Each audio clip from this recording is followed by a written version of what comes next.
Today is going to be one of the more challenging days in the church year. You see, today is Spring Forward Sunday. Spring Forward is the Sunday when everyone comes into low-level conflict with your pastor.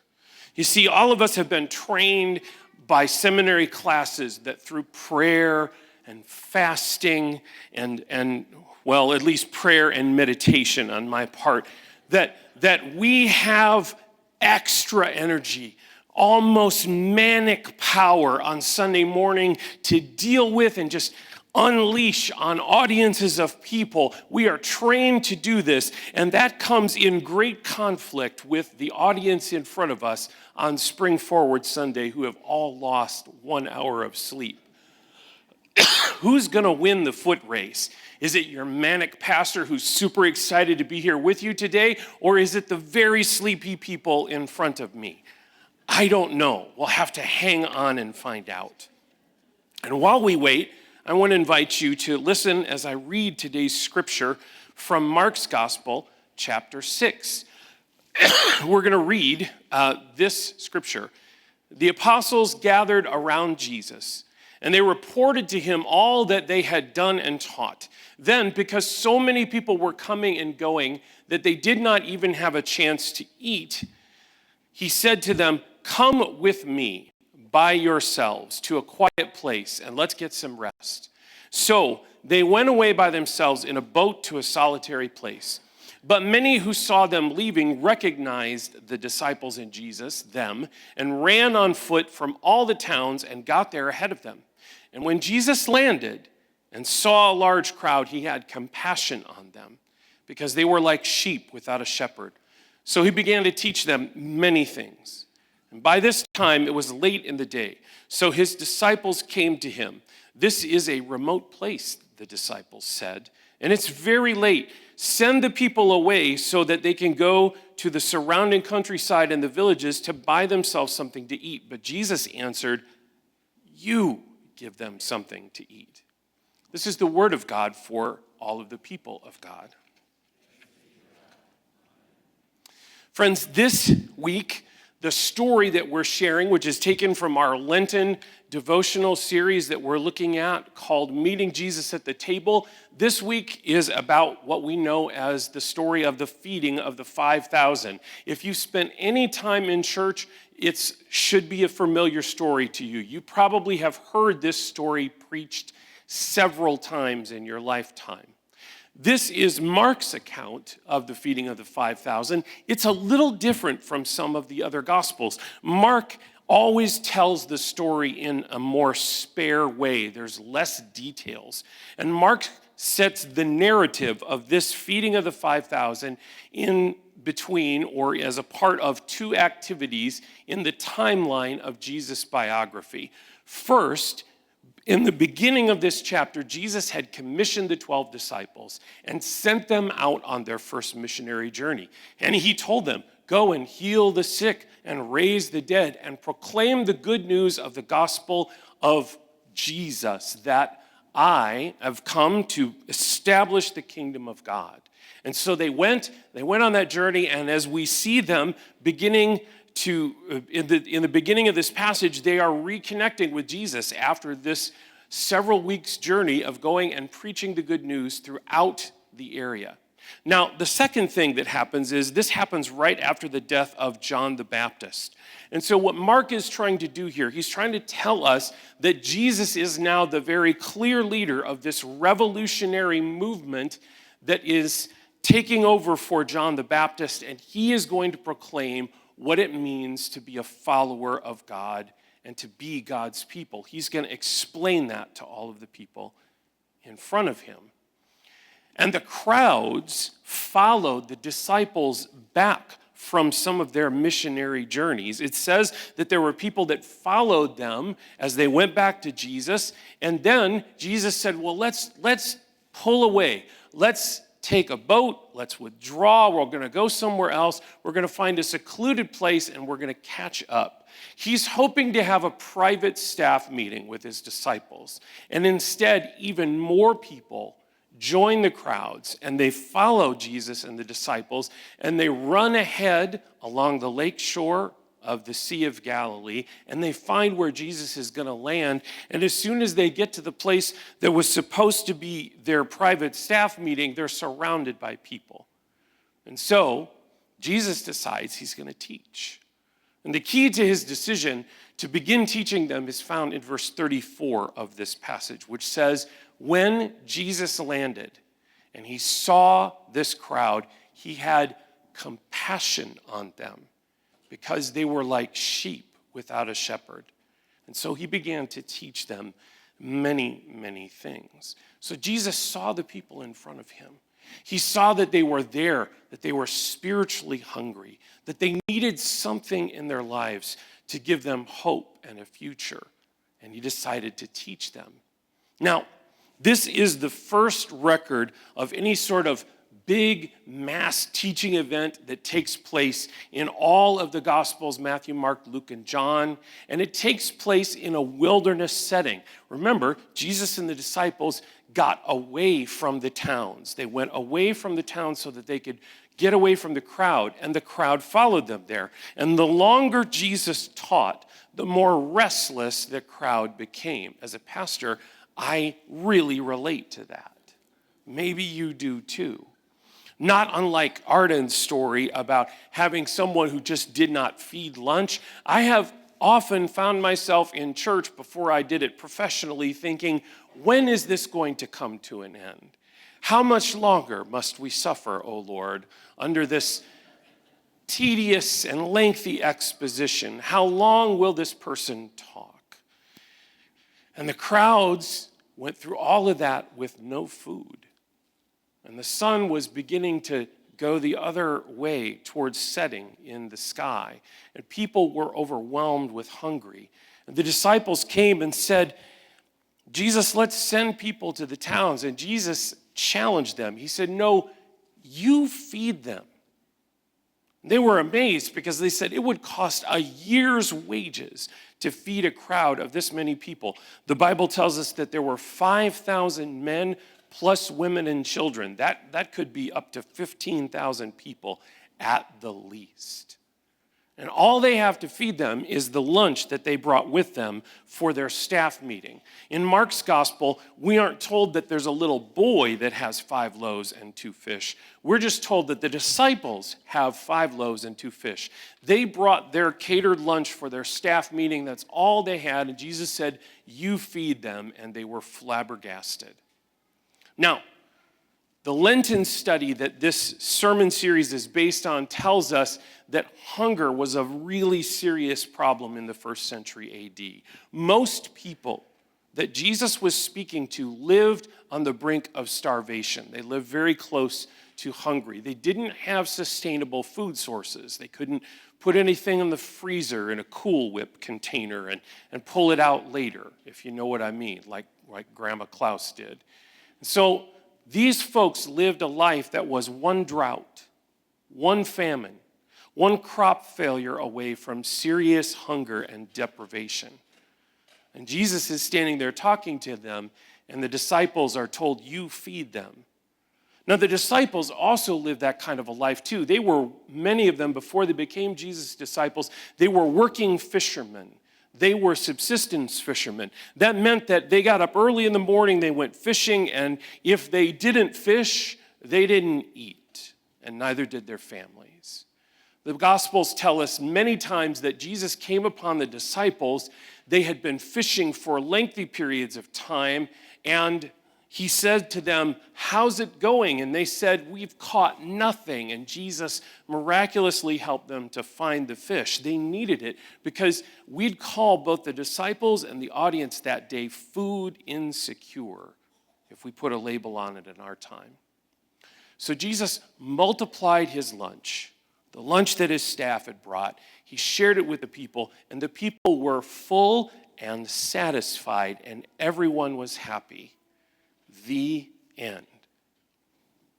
Pretty good story, huh? It's an amazing story. One of the things that might be most amazing is just the idea that everyone was full and satisfied. My mother used to cater weddings and funerals and all sorts of lunches, and she would tell you if you can feed any more than 10 people at a time and everybody is full and satisfied, that's a miracle in and of itself, because not everybody has the same appetites and tastes. But in this instance, with just 5 loaves and 2 fish, everybody was satisfied. Now, what are we going to do about that? This is not a short sermon today. I hate to disappoint you. I want to depart from the world of literal feeding into the world of metaphorical and to talk about what it means to give people spiritual food. There is a point to be made about literally feeding people in this passage. Some people have said that Christians often are so heavenly minded they are of no earthly good. And we have a tendency sometimes to offer words of encouragement or a Bible verse or a prayer for somebody who really has the most basics of need: food, clothing, and shelter. We don't want to be that kind of church, and I don't believe we're that kind of people. That is not one of the entrenched sins of cluelessness that exists among the people that we know as Liberty United Methodist Church. We give thousands of dollars every year and thousands of man-hours to feeding people who are hungry, clothing people around us, or at least clothing small children around us with diapers, and sometimes providing shelter to people in need. I would give our church at least a B+ grade for that work, if not slightly higher. But we are running into a different kind of insecurity in this day and age, in the 21st century. People around us may not be starving physically, even though there are some that will. People around us have starving souls. They are spiritually hungry. The people around us often live in a state of soul starvation. They have serious, deep spiritual needs in their life. According to the authors of our study, everyone needs 3 soul essentials. They need hope, they need courage, and they need companionship.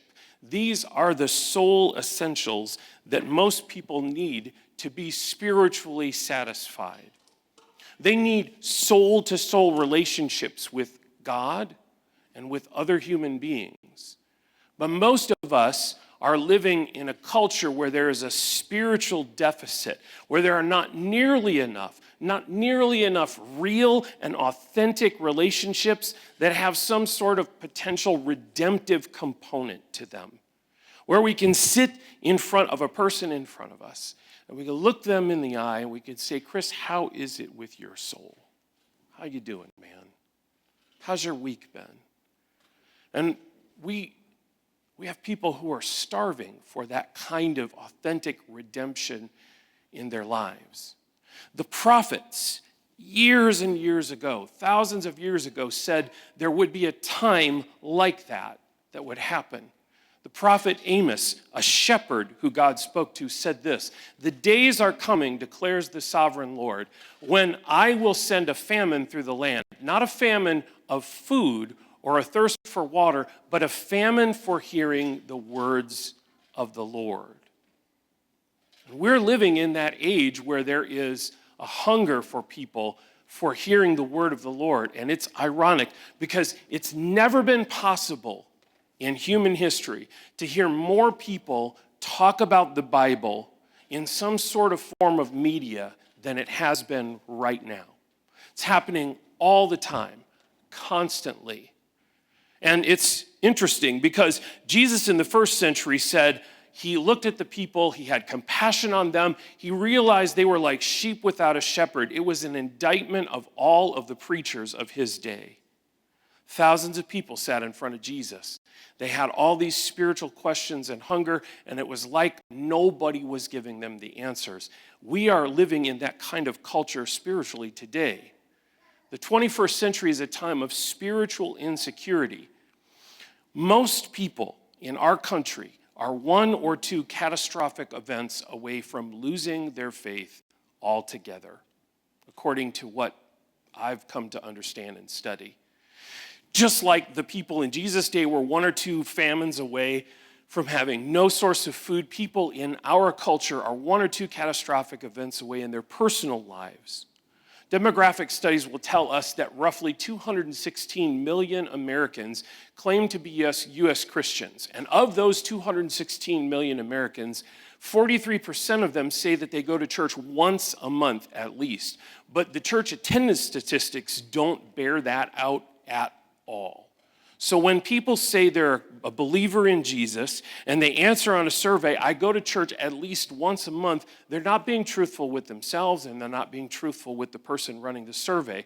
Because on any given Sunday, there's only about 15% of the U.S. attendants who are in church at all.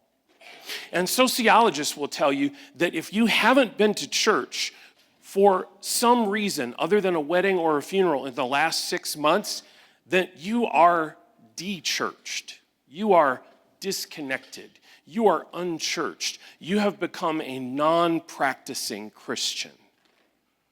And that is tough if you believe like we do as Methodists, because we believe that if you don't practice your faith, you tend to lose it. We're surrounded by lots of undernourished people. I know this not just from statistical analysis. I can look at our own church. We have 850 people on the inactive member roster of our church. 850. That means they've been absent for more than 2 years. We see people come and go here at Liberty United Methodist Church all the time. They're spiritually hungry. Now, does it sound like I'm picking on you guys? Absolutely not. Absolutely not. Actually, if there is such a thing as preaching to the choir, I'm preaching to those people today because you guys got up on the hardest Sunday of the year and dragged yourself to church hoping for a message of hope, and we're going to have that. People come to church, friends, because of oftentimes stress events in their life. People come to church for the first time often because they've moved to a different community. They've changed jobs. They've lost a spouse or a loved one or a mom or a dad, someone that was real close to them, and they begin to rethink their relationship to God. And many of them will come to our church, but only a small percentage of them tend to stick and stay over a long period of time.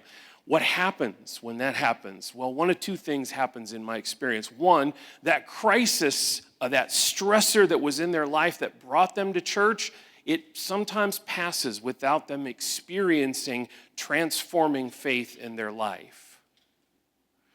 Why? Oftentimes, it's because they've never struck up a relationship with another person in church that can look them in the eye and let them know that they care about them and they want to know, how's it going? How's it with your soul? How are you doing? Sometimes, however, there are people who are in a stress event like they've lost their spouse and they come back to church and then the stress event just overwhelms them. And then they drift away. And again, they're missing someone looking at them, caring for them, offering them the bread of life from the table of God's grace in a way that is real and personal to them.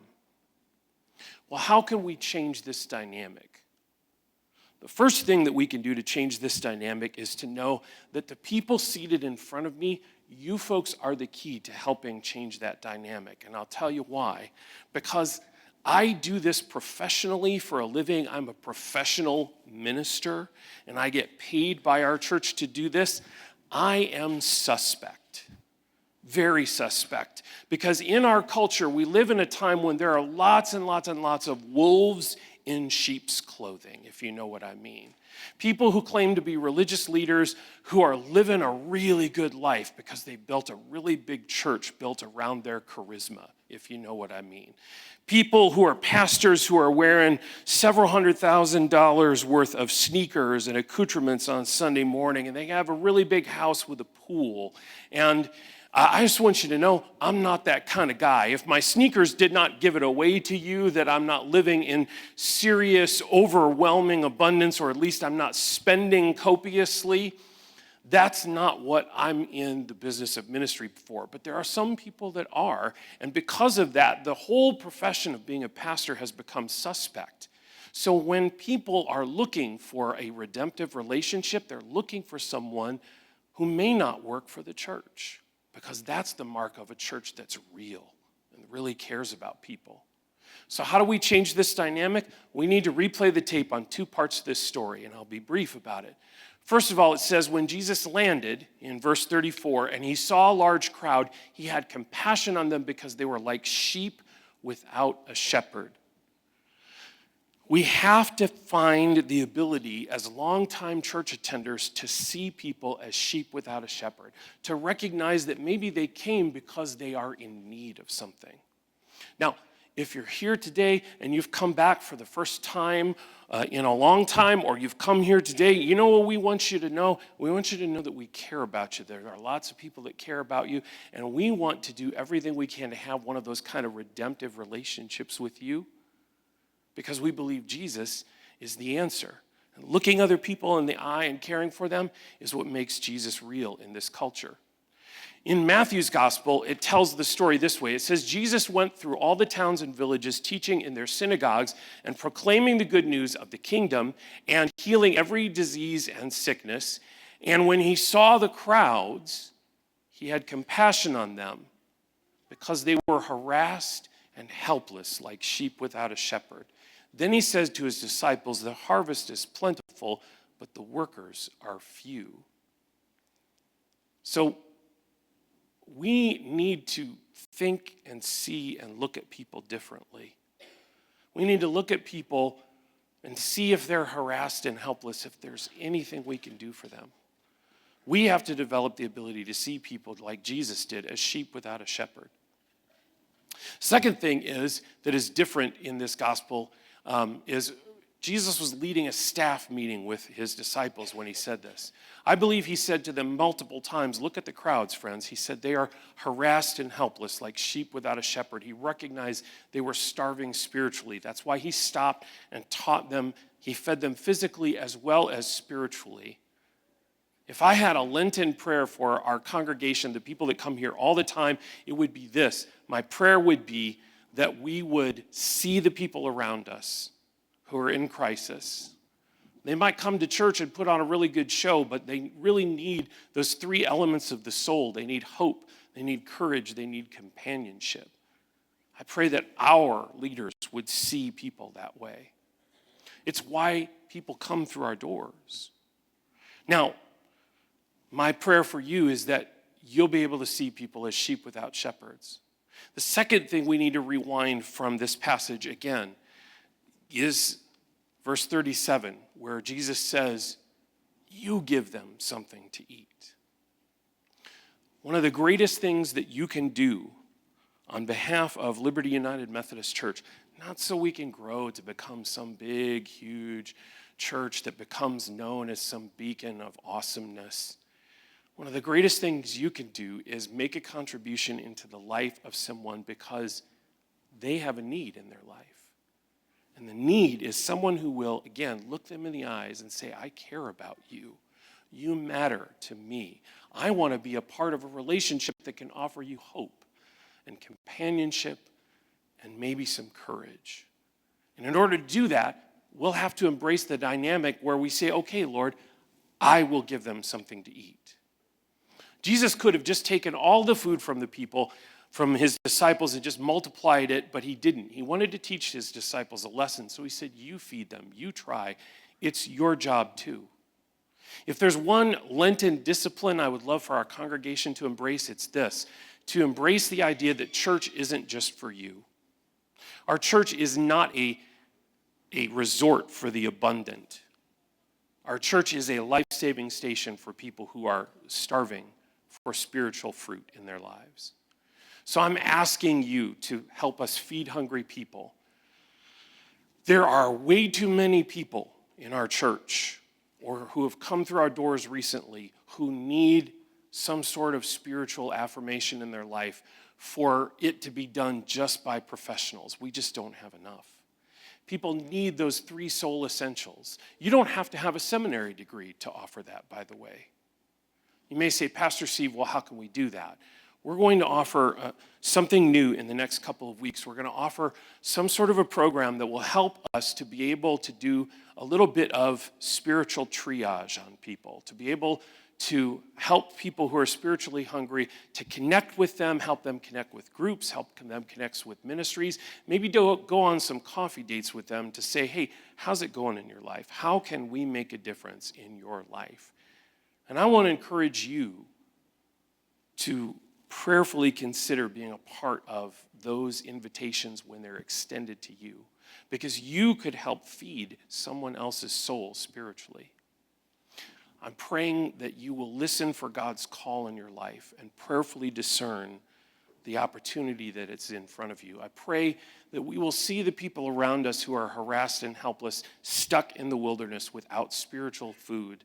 I pray that we will hear Jesus call to give those around us something to eat spiritually.